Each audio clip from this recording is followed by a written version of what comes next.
We've just heard the minister outline the government of Alberta's plan for the province's economic recovery. In this panel, we'd like to unpack that. We are privileged to have with us three members of the Premier's Economic Recovery Council. The Council has been tasked with providing expert advice to the Premier to guide Alberta through the economic downturn as a result of the COVID-19 pandemic and the energy price crash. Each panelist will provide opening comments of approximately 10 minutes, sharing their views on what the province should focus on in its economic recovery. We will then move to a Q&A session where the panelists will answer questions, including those from the audience. If you have a question, please do share it through the Q&A function at the bottom of your screen. We will do our best to get to as many of the questions as possible. I would now like to introduce Dr. Jack Mintz, economist, President's Fellow at the University of Calgary School of Public Policy, to share his thoughts. Over to you, Jack. Thank you very much, Stan, and it's a pleasure to be able to address all of you today. Let me first of all say that this is an extraordinary time, as the minister said. I don't think I need to repeat what every forecaster has said about what's happening to the Canadian economy and what's happening to the Alberta economy, but it is certainly a very negative outlook right now in terms of both the health pandemic and the time it's going to take to get over it, as well as the time that we're going to have to deal with very unsettled energy markets and energy prices that have a significant impact on the Alberta economy. In fact, I think it's very important to distinguish first between short-term issues as the health pandemic continues, which could go on for another year, could even be longer, in terms of how much we have to risk manage this very important health consideration that's affecting the whole population of the world, not just here in Canada or in Alberta. Then there's the longer run considerations, or the more medium term, and then as the health pandemic becomes less important in affecting our lives, how does the province of Alberta recover? And those longer term issues will probably require different policy actions than what we're looking at right now, which is really governments extending very large amounts of money to support the economy and avoiding policies that actually might undermine or make worse the recession. Now, I'm going to focus more on the longer term, but I do want to first note that the COVID-induced recession really started with a supply shock in the sense that people were told to stay home and not work anymore. And that actually reduces the productive capacity of the economy. Of course, it's going to lead to demand impacts that follow this supply shock. And that has, of course, shown up in terms of the reduction in demand for all sorts of things such as travel, accommodation, hospitality, which have been sectors that have been particularly hard hit by the health restrictions that have taken place. And those sectors, some of them are going to have difficulty, I think, in coming back in the future, in part because there's a change in consumer patterns and business travel and other decisions that could affect the economy in a longer period.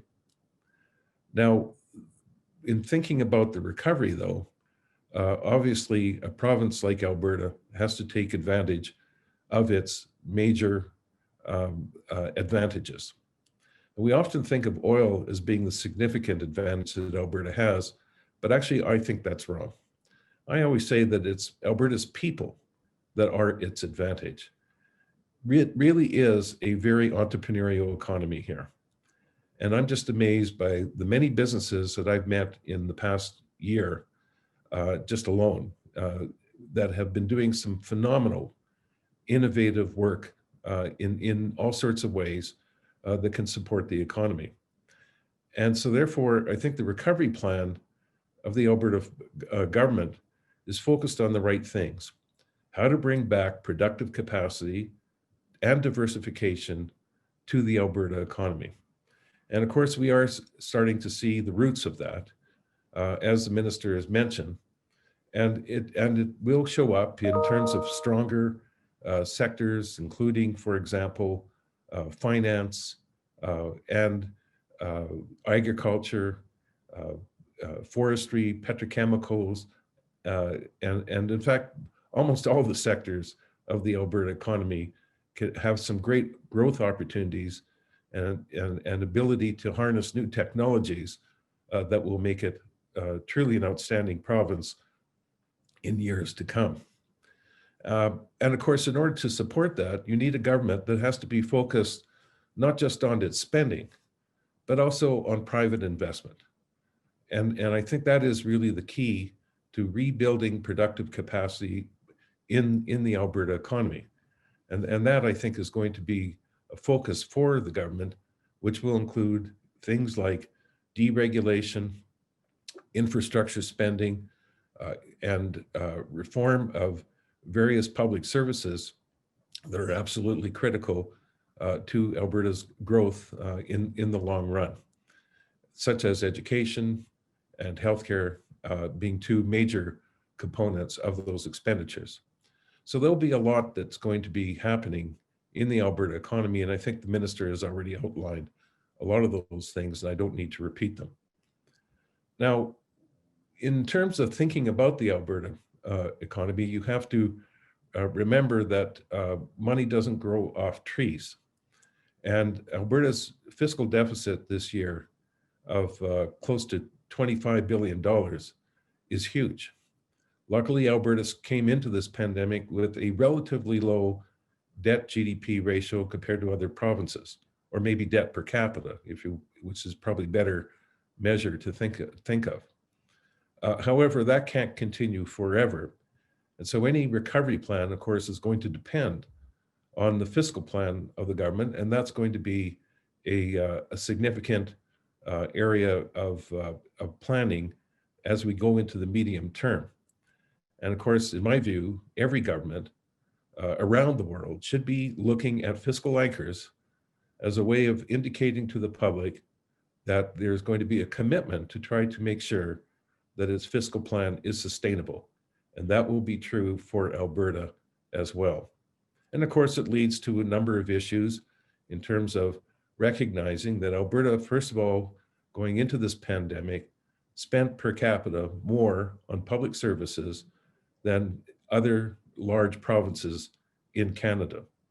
And there was a policy to try to bring that down over time in order to balance the budget, which would have been possible if this pandemic did not occur.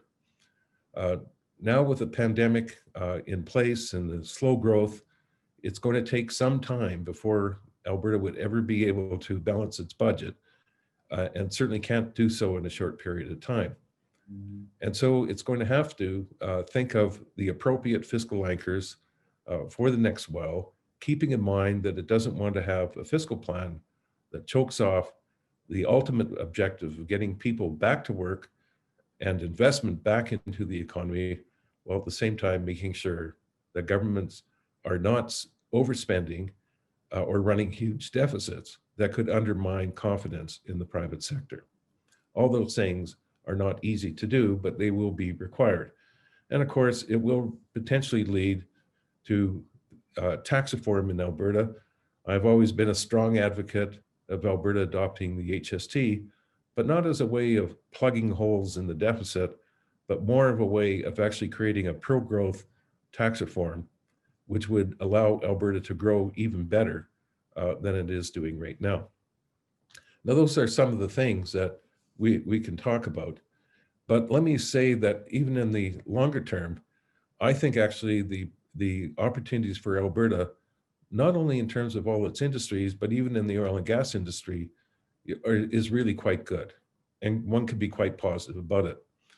And one just needs to look at all the different international studies that have been done and to see that we are potentially going to move into a world in a few years' time where we might actually see shortages of oil and gas available relative to the demand there is for them. That may actually surprise many people here today. But actually, if you look at the forecast, for example, OPEC, which takes into account over the next 30 years, fairly aggressive adoption of carbon reducing policies, that oil and gas will remain a very significant player as part of any plan to try to reduce carbon in the world. And Alberta is there and has the technology that can be supporting that energy shift and be part of that energy shift. In fact, OPEC actually estimates that over the next 30 years, we will need in 2020 US dollars, $12.5 trillion over the next 30 years for investments in oil and gas. Why? Because we have to remember that reserves deplete by 7% per year, and they will not be able to support the investment that's the consumption that's going to be required, even in a world of much lower consumption of oil, and probably about the same amount of consumption of natural gas due to the growth of such items such as hydrogen and other types of needs, including continuing replacing coal in the electricity market. And with that in mind, there are predictions that the price of oil will certainly increase quite substantially over this decade. And in the last half of the decade, we could see quite high prices unless there is more investment in the oil and gas sector. And I think that's going to be a real key. And the biggest question for Canada is whether we want to be part of that and to take advantage of that, which would mean the kind of growth opportunities, not only for Alberta, but also for Canada, as oil and gas extraction provides the greatest amount of support to the Canadian economy in terms of value added per working hour. And so I'm running out of time, so I won't be able to add too much more. But let me say that my biggest concern really about Alberta's recovery is not what Alberta can do, but it's what the federal government will do.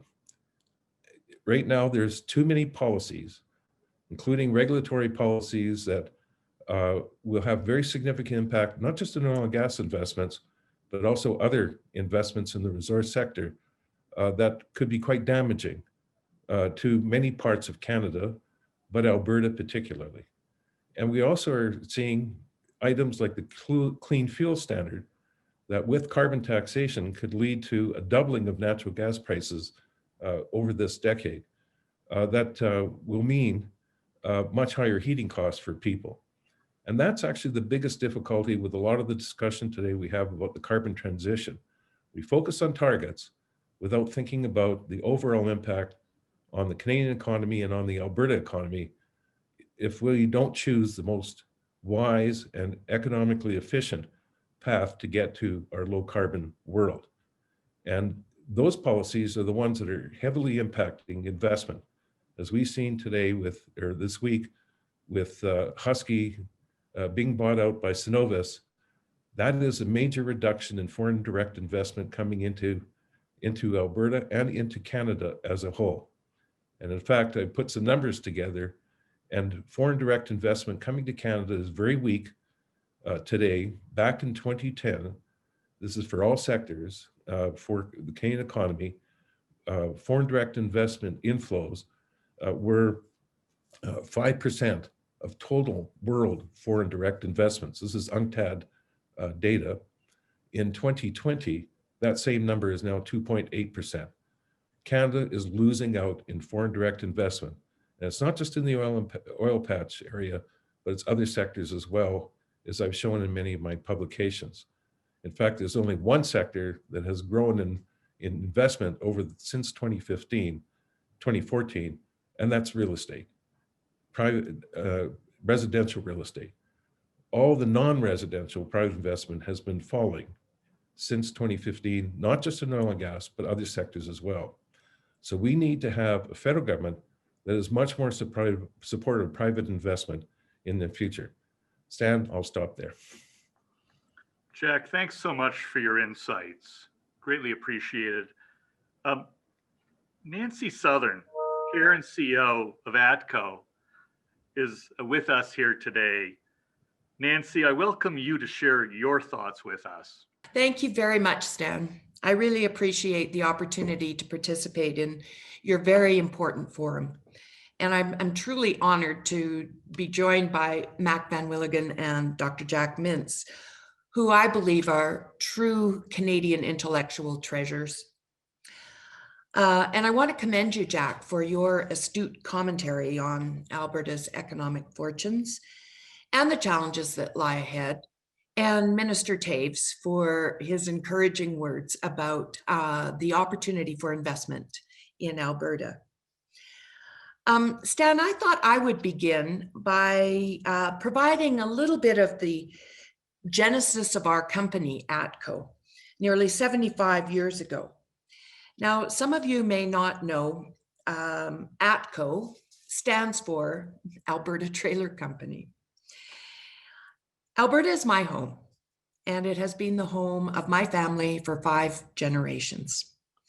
It is also home to 1.4 million of our gas and electric customers, natural gas, and home to more than 5,000 of our people who are dedicated and striving for excellence every day to deliver products and services to our customers and create value for our share owners. From very humble beginnings in 1947, my grandfather and my father took a big risk, and they invested $4,000, their entire life savings, into building Alberta Trailer Hire at the time. My mom and grandmother pitched in, and they were followed by a small but mighty handful of terrific individuals. They built and rented trailers. The sleeper trailers back in 1947 rented for $10 a week. And this all came about because of the demand to house the workforce that were exploring for oil and gas and producing it in this new frontier. The production of our ubiquitous box, our little trailer, actually created a new to the world industry called modular workforce housing. And in the beginning, it wasn't so easy. In their first year, our company lost nearly $600. But today, I'm very proud to say the little Alberta Trailer Company is global in its reach. We have over $22 billion in assets. Our products can be seen in over 100 countries around the world. We generate electricity, transport it through wires. We store and transport natural gas. We have an interest in 16 ports throughout South America.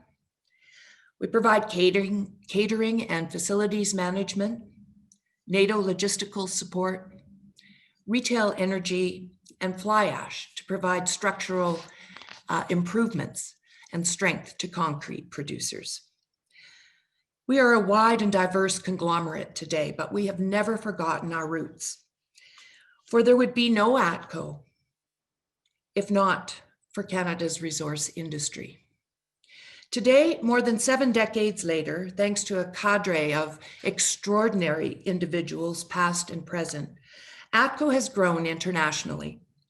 We've employed tens of thousands of people and created significant value for our customers, the communities where we have the privilege to live and work, and for our share owners. Now, I wanted to take this opportunity to share a little bit of our history with you, because our roots and our success is just one small example of terrific innovation, perseverance, determination, and courage that defines Alberta's enterprise.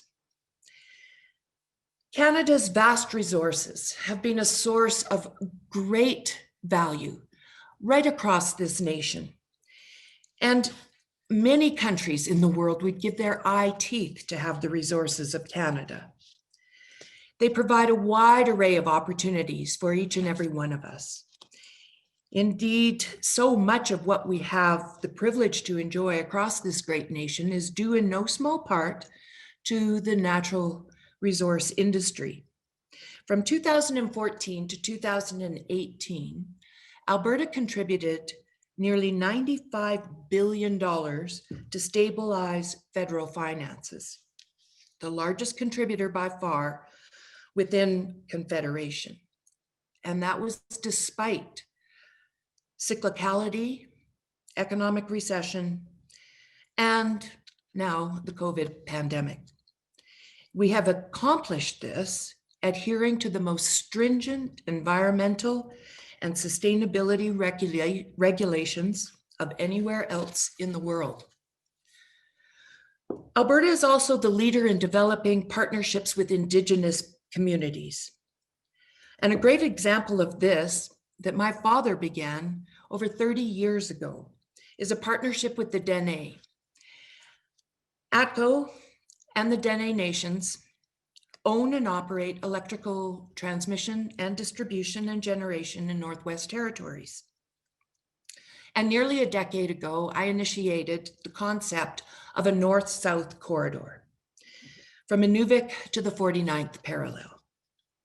And just last year, we commissioned the first leg. It's known as Alberta Power Line. Now, we consulted with all of the leaders of the communities, Indigenous and Métis, from Inuvik to the 49th parallel to the Blood Nation, which is my tribe. And we conducted 3,000 in-person meetings to get this power line in from Fort McMurray to Edmonton. We learned a tremendous amount from the elders of the communities where the line was going. In fact, we even changed the route of the line as a result of our consultation. We found ways to actually build more safe and better corridors so that caribou could be protected from the wolves and not in the broad daylight of these big right-of-ways. We promised the communities along the route the opportunity to participate, not take on the risk of construction, but to participate once the commissioning was done, to have an asset that could provide 40 years of value to those communities. And I am very proud to say we never had one objection along that route, not one intervention to get the route done. We commissioned the project last year, and today the Indigenous communities own 40% of that $1.6 billion project. And ATCO is not alone in this. Cenovus, Shell, Suncor, Seven Generations, TC Energy, Chevron, Imperial, and so many more great Alberta-based corporations have delivered on innumerable contributions to our Indigenous and Métis people. And like the people of ATCO, we have all done this because it is the right thing to do. We must share this land. And Alberta is unique in having understood that decades ago. Just like true partnerships anywhere that we go in the world, our Indigenous communities and our industries must have win-win situations in order to create prosperity for generations to come. Alberta and her companies have done much to contribute to Canada, and we are willing and able to do so much more. But this province, and indeed, I believe the entire country, requires some time to stabilize in the wake of the collapse of oil prices, demand destruction, and the pandemic, as well as recent sweeping structural policy changes and reforms from Ottawa.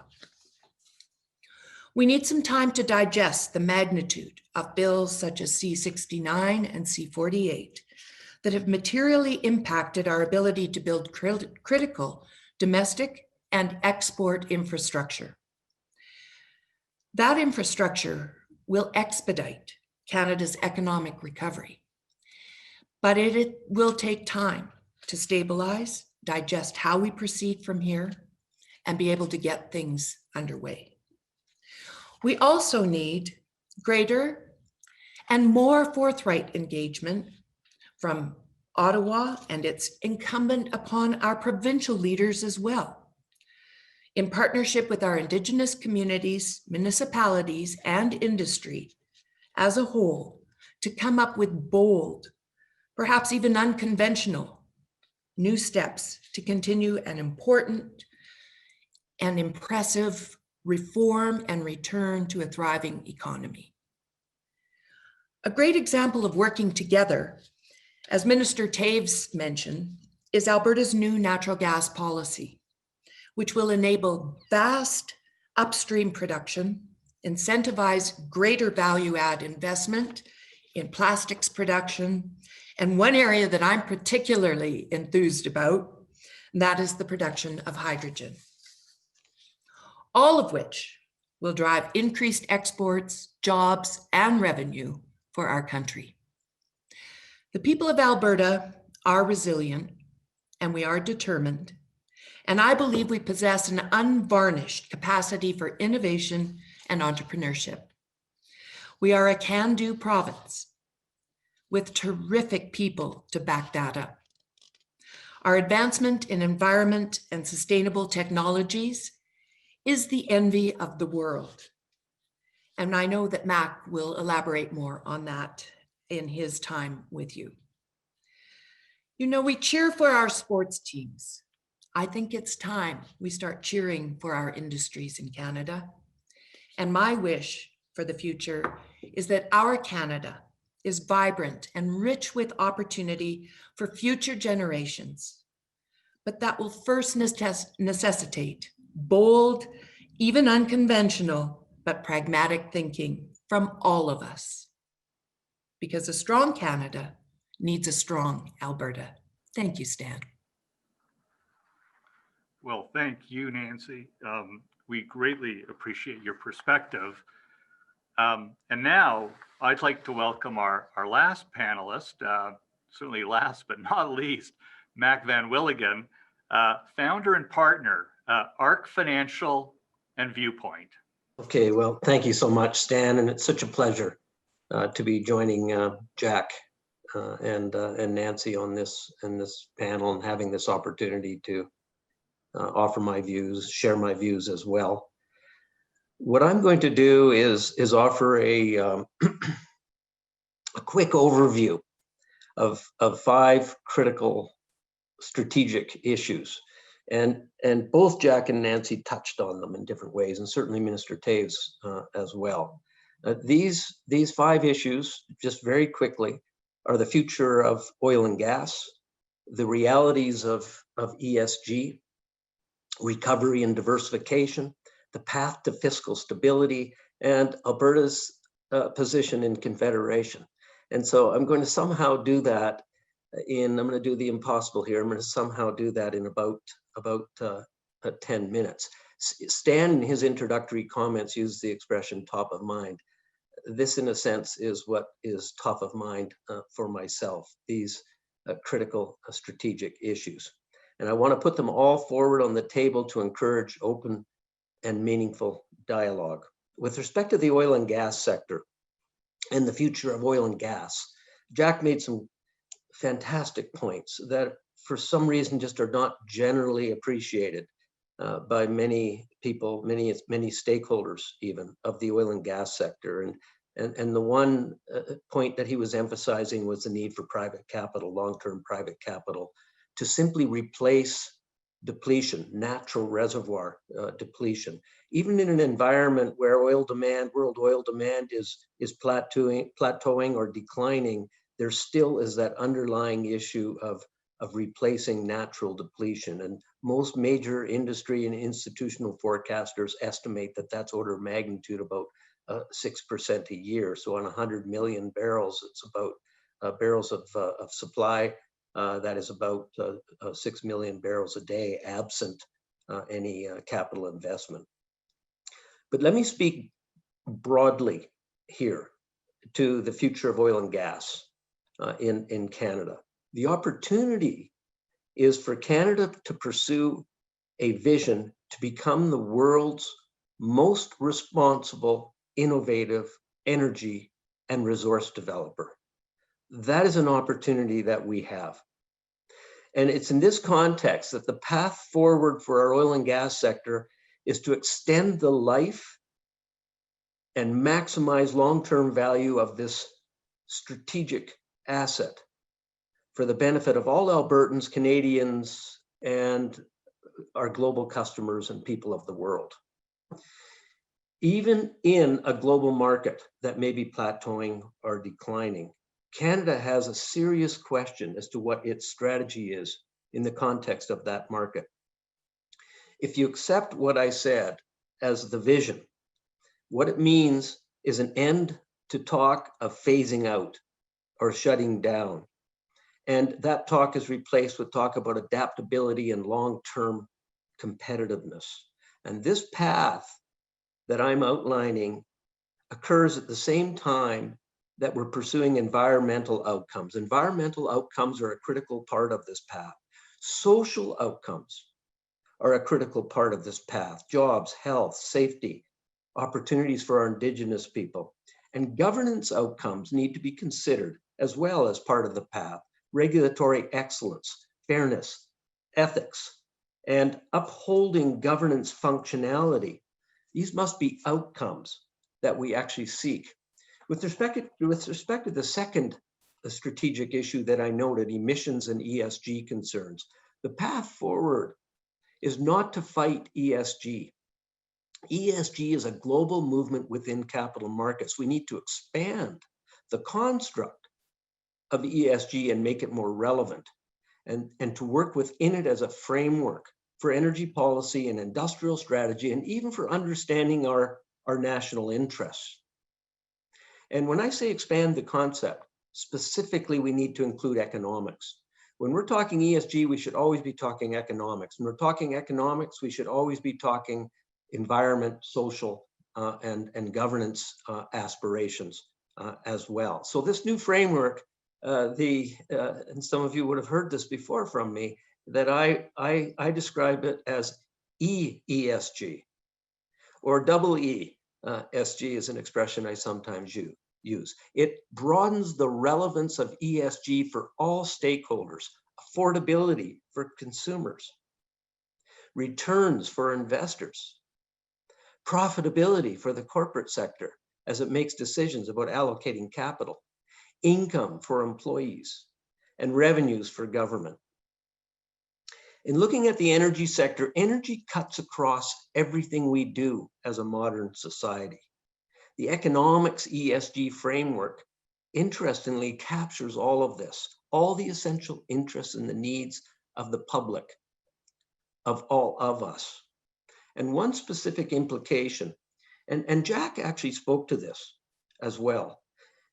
I'm using different words and I'm coming at it from a different perspective. But one implication is that we cannot develop policy focused on a singular outcome, notably emissions, or a singular focus on environment, or just to be really clear on this, a singular focus on profit and investment, or jobs, or social security, or opportunity for our Indigenous people, or governance ideals that can become inefficient and even paralyzing. There are multiple desired outcomes within the economics ESG construct that must be considered and must be satisfied. Pursuing a singular outcome within an array of central interests will look like extremism, and it will lead to underperformance, conflict, strife, unquestionably loss of opportunity, and the breakdown of functionality, and in Canada, even the compromising of our national interests. Now, specific to the emissions challenge for Alberta, there's lots of evidence that we're going in the right direction, and we've made a major commitment to go in the right direction. But it's my opinion that I'll just offer here that we need a stepped up large-scale strategic response to the problem. And this may involve, for example, massive carbon capture and sequestration technology and initiatives, or small scale nuclear also needs to be on the table, and we need to give serious consideration to. We need something that can make an order of magnitude difference. Then no other energy supplier in the world can come close to Canada for its ESG or its ESG performance. With respect to recovery and diversification, firstly, we must get the basics right. And it's a very important initial perspective when we're thinking about diversification. And the basics are low business and personal income taxes, reduced regulatory red tape, efficient regulatory process, and a pro-investment, pro-business government mindset. And we're very fortunate that in Alberta, this is a fact. This is in place. This is the focus and commitment of our existing government. New initiatives, in a sense, on top of these basics, from my point of view, need to satisfy two significant criteria. One is support for our vital existing strategic industries, support for their adaptation, their recovery, and their expansion. And the second is incentives and fiscal and policy support for vital emerging sectors. And Minister Taves spoke about this. And these initiatives and any fiscal support and incentives always must be subject to value, growth, and productivity criteria. Now, in this context, let's just do a very quick tour of Alberta's recovery initiatives. And I have 12 separate points here, and I don't have the time to go into any of them, but we can talk about it in the question period.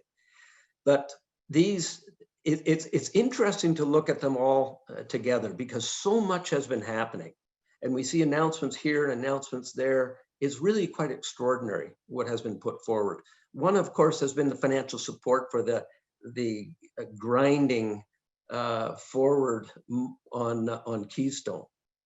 Another is the broad visionary natural gas strategy that has been put forward, and it links with a petrochemical manufacturing strategy, including the Alberta Petrochemical Incentive Program, which is specifically designed to attract large-scale value and investments. It also links to a recycled plastics, circular plastics strategy that is intriguing. It also links to, and Nancy mentioned part of this, the hydrogen production opportunity that Alberta is well positioned to participate in, and which will likely become a massive global industry, albeit over the long term. And it links to liquefied natural gas support, LNG. Another specific that has been announced, and I'm very excited about, is a new mineral development strategy. And I look forward to hearing more about that and being able to talk more about that publicly. Another specific has been the expanded irrigation infrastructure project, over $800 million in southern Alberta. And then there's other initiatives that are, some of which are just arising within our economy and our entrepreneurial sector, notably geothermal is an intriguing opportunity. And I know one of our panelists in the next session will be speaking to this, the build out of the Vulcan Solar Project. It's the largest solar project in Canada. And there are numerous initiatives to create and really provide support a liftoff for our technology and innovation sector. And again, I know that the next panel is going to speak to this. And Minister Taves, actually in his videoed comments, he spoke to a lot of it. And I want to say that it's an extremely important initiative for Alberta. And it is not just a subsector in its own right. It actually is creating a dynamism and an enabling support and force for all our industries. There's also the support for our tourism industry, the high-speed rail proposal from Calgary to Banff, which could be very important for our tourism sector. And there are support for trade corridors The one that has really caught my attention, and a lot of others, has been the Alaska to Alberta A2A cross-border rail project, which has received a US presidential permit. That's an example of a project that could be a real game changer. Another strategic priority, and I've personally been involved in this, and I appreciated the fact that Nancy spoke to this from the perspective of ACCO and her company's own history. And that is our relationship with our Indigenous people. But the specific priority here and the action taken has been the creation of the Alberta Indigenous Opportunity Corporation to support the funding of Indigenous participation in Alberta resource projects. So I believe we have the basics in place. And we have a number of new initiatives that are clearly high potential. And these are being developed all with a line of sight to value creation and growth. The fourth and fifth strategic issues I'm going to speak to incredibly briefly. One is the path to fiscal stability. And here, and Jack spoke to this, but I want to emphasize this because when I talk to people, it's underappreciated, is that we went into what is now being described as the great COVID lockdown with the strongest balance sheet among all provinces. And today our debt to GDP order of magnitude is 20 to 25%, and it could climb higher, but this is still well below most other provinces. Ontario is, for example, about 50%. And we have the lowest tax burden of any province and of most political jurisdictions in North America. But nevertheless, we have a serious fiscal gap. And it's essential that we develop a plan, and I believe it should be a long-term plan, and we should track towards it in a moderate way to both reduce costs and to be increasing revenues. And we can talk more about that. And the last point is the most difficult, and it's the most sensitive. And so I'm glad Jack introduced it. And that is Alberta's position in confederation. And I have to say, when I look at all of this, and I look at everything that's happening, when I look at the recovery, when I look at the hard work on the part of so many people, this is the one area that concerns me the most. And the way I look at it is that the real fundamental issue is the issue of polarization in Canada. And we see this, we're seeing this all over the world, but it's the way I describe it and the way I've come to see it is political advantage seeking within polarization. Polarization persists because there are groups who benefit from polarization and who in fact are very prepared to amplify that divisiveness. And that is something that we need to call out and speak to.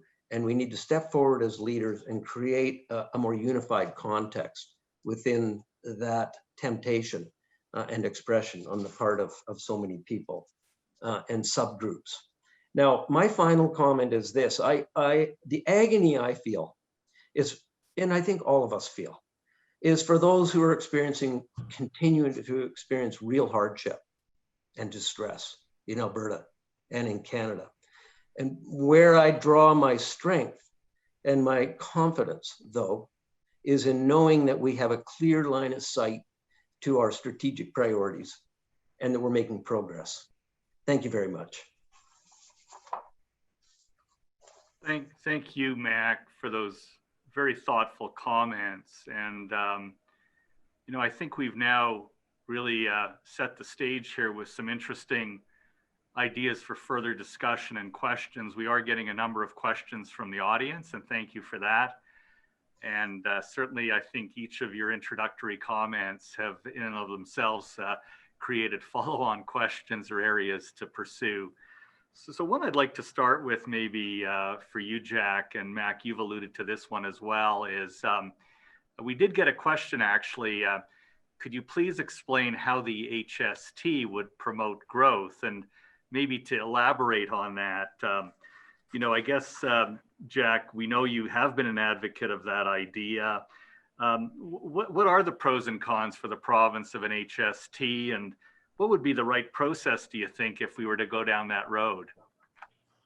Well, actually, when I originally developed the proposal for an HST in Alberta, I looked at it as a way of substituting for harmful taxes. I think Mac made that comment. In fact, reducing corporate and income, personal income taxes with an HST would make the tax system in Alberta much more pro-growth. And so to give you an example of what that proposal was, we would bring in, our suggestion was that to have an 8% HST that would raise roughly $8 billion, which is probably still true today. Of that, one would increase the personal exemption to $55,000 roughly. So a family of 2 earners would have $110,000 tax-free income. 80% of Albertans would not be paying personal income taxes at the time we calculated that. And so the personal income tax basically becomes a tax on higher income Albertans effectively. There would be a bigger low income, or there would be the introduction of an Alberta low income tax credit to help offset the impact of the HST on the poor. There would be a reduction in the corporate tax rate of about 2 points, which has already happened, so that doesn't need to be incorporated in the future if I was going to redo the proposal. And there would be a reduction, an average reduction of 1 point in the personal income tax rate as well. That would actually be a very pro-growth opportunity. Also, because there would be revenue raised by taxing people either visiting the province as tourists or working temporarily in the province who don't pay personal income taxes, but only to their own home province. There would be a further $800 million as part of that $8 billion that could be used to pay for infrastructure, or in this case for a deficit as well. And so I think that would be a tremendous tax reform that would be very pro-growth, but I would never recommend it during this time now as the economy is so settled. This is much more of a long-term thing, and I would never recommend raising or undertaking very disruptive tax policies at this point. Instead, I think we have to work on tax policies that have less, let's say, disruptive impact on the economy while we're still dealing with the health pandemic. But I do think that is a reform that would make a lot of sense for Alberta and would make it the most competitive tax system in all of North America, especially if the United States ends up reversing a lot of the corporate tax reductions that took place under the 2018 US tax reform. Well, thanks, Jack. Mac, anything you'd like to add to that one on the HST idea? Well, am I allowed to ask Jack questions? You are, yes. Jack, when you say you would never implement it, and it because of our current situation, and you're thinking about it more in a long-term context, would you answer the question differently if we entered into that kind of a reform? Or let me put it this way: if the reform is staged, very slowly and modestly, instead of an 8%, for example, HST, we're starting at 1 or 2%, and just very progressively, we're putting it on the table, putting it in place, explaining what our aspirations are, creating the most competitive tax regime in North America and so forth, and then just moving towards it. And the reason why I say that is that I believe investors, business investors, financial market investors need a clear line forward, and even if it is, in a sense, longer term.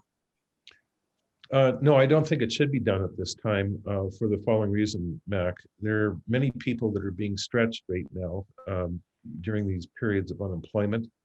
They have difficulty with cash on hand. We also have probably insufficient consumption right now. In fact, people are saving a lot because they've been staying at home, and of course they may be spending more money on technology and groceries, but their other demands have fallen. So putting on a sales tax at this time, even a small one, doesn't make sense in my view. This is not the time to do it.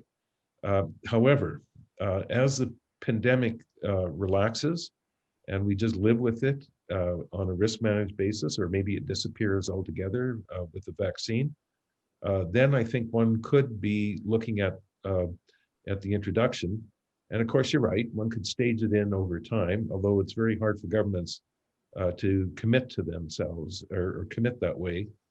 Sometimes, a big tax reform like what the US has done, such as the Reagan tax reform and the 2018 tax reform, doing a big change at one time is easier than trying to do it in very small steps. But that, of course, is an issue that one can get into.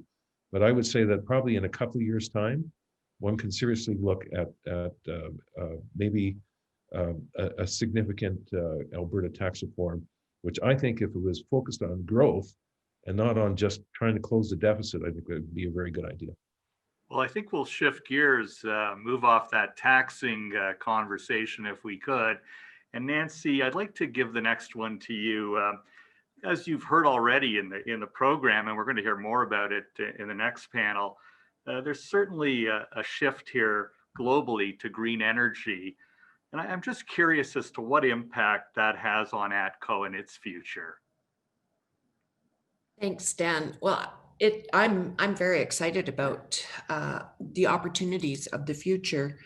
I'd just like to, part of the segue though, as I talk about the thing that intrigues me the most, which is hydrogen production.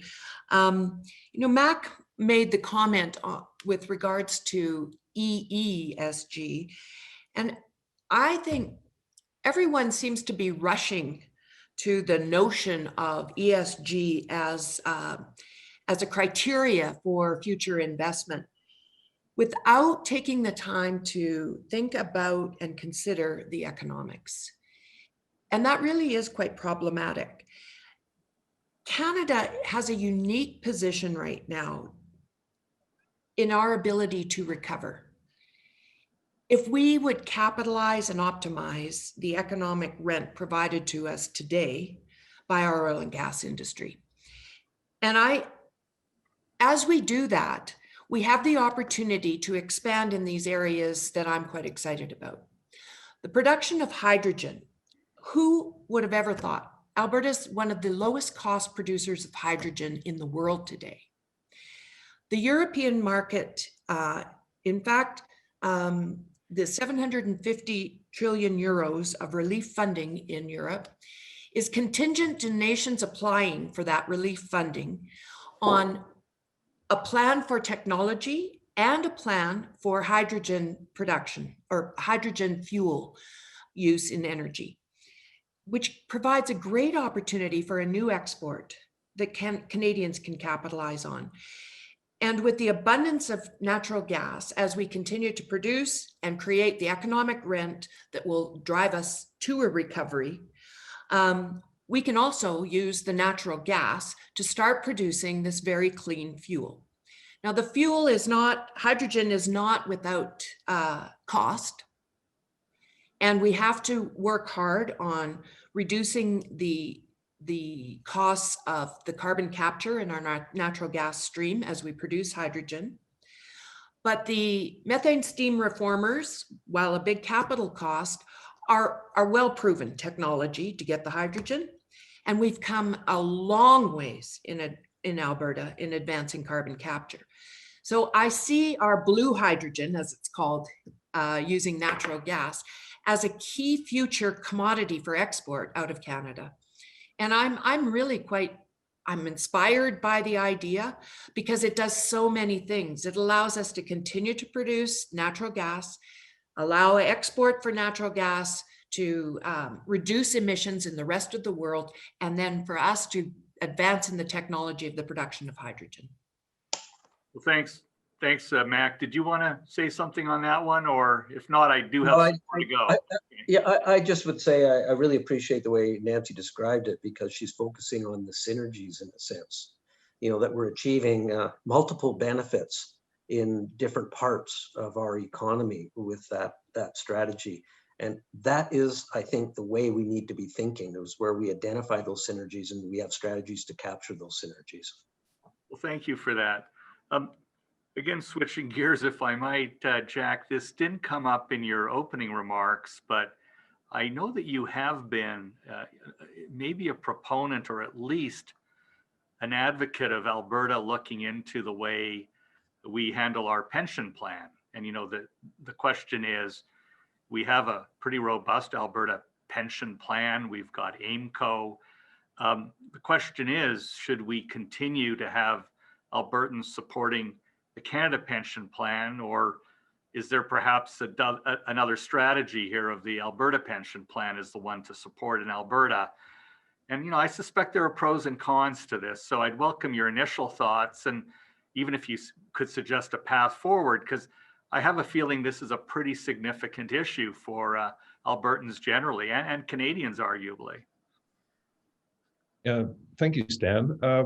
I've been, I wouldn't say I would yet say I'm an advocate of the Alberta pension plan in the sense that there's still some homework to be done to make sure we understand what the contribution rate that would be required for Alberta under work that I've seen two different pieces of work done.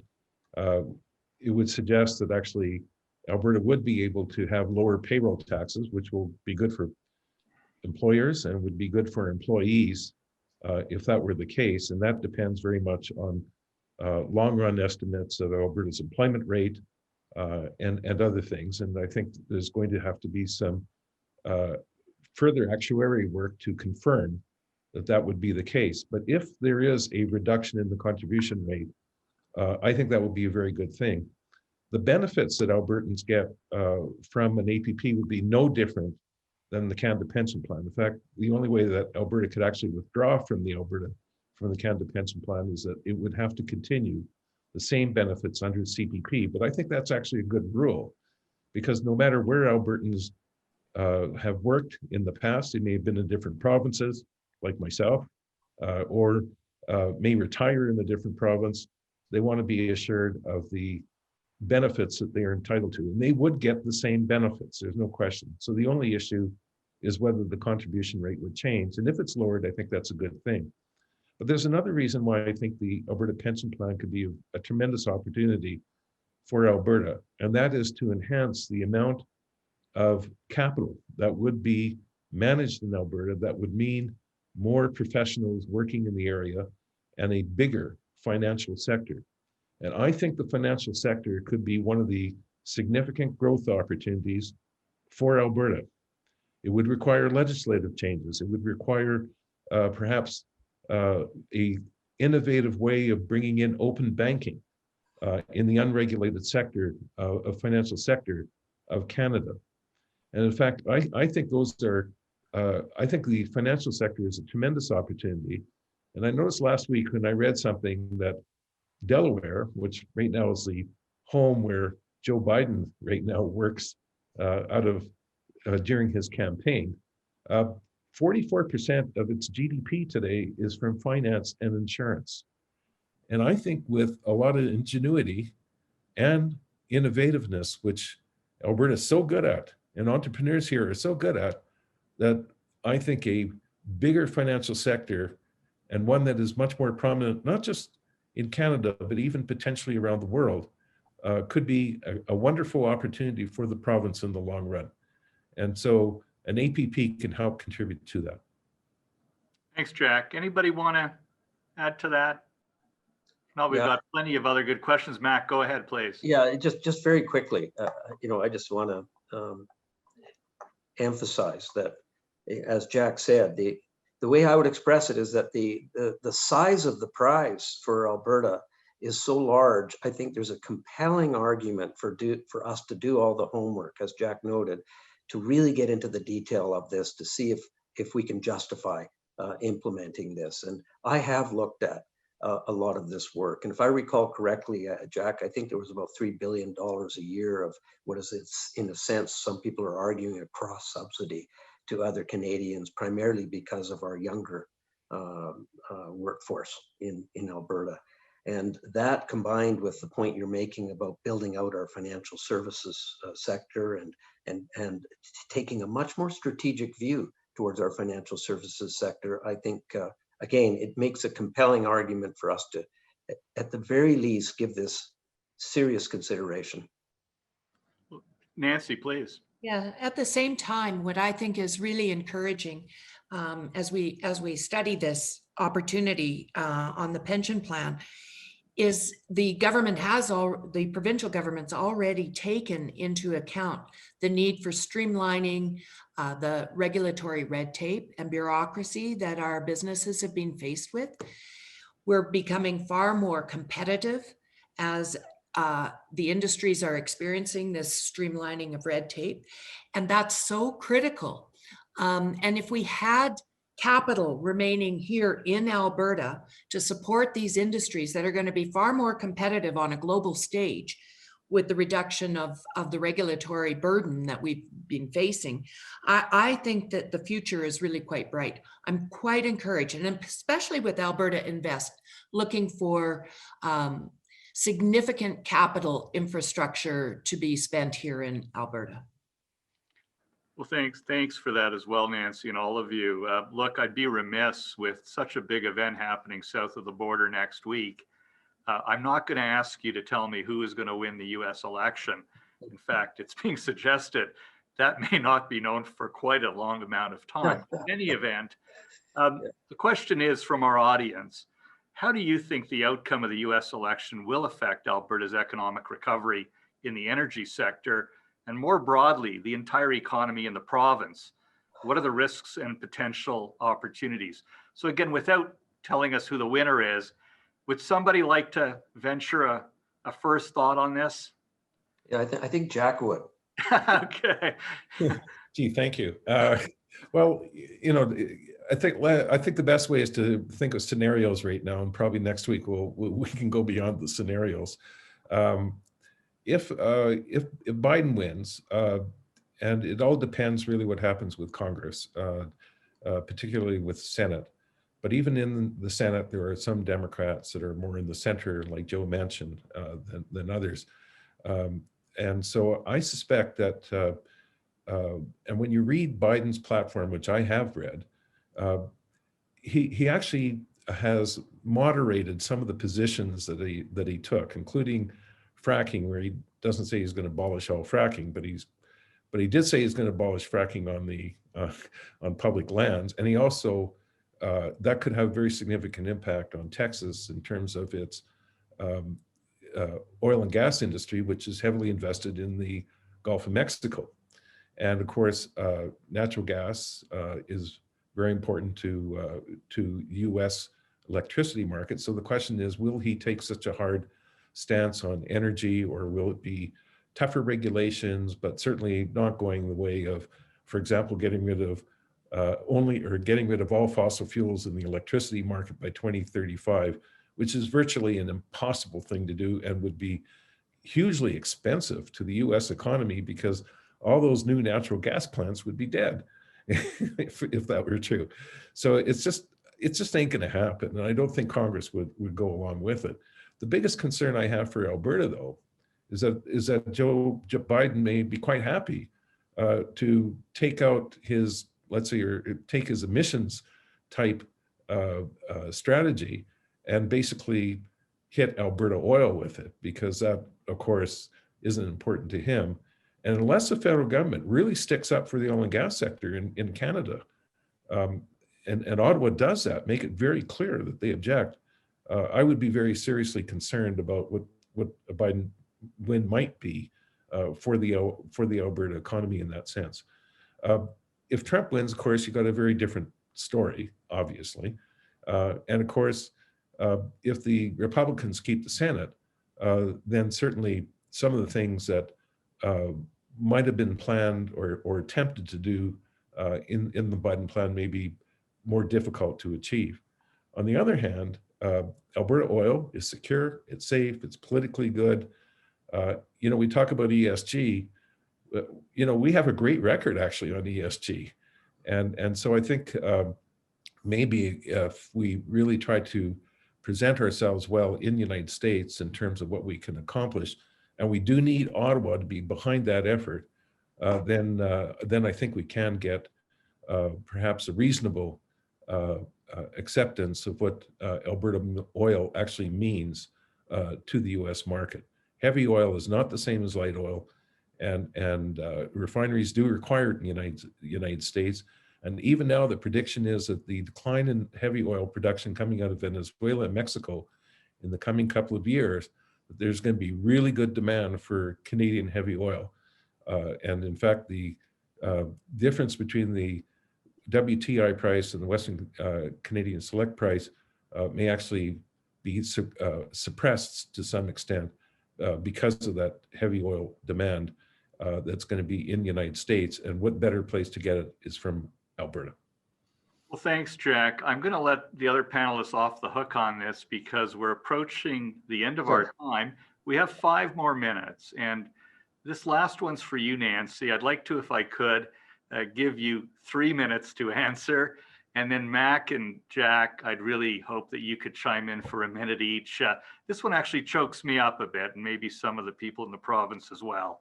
So Nancy, many of us who live in Alberta, we do this because we love the quality of life here.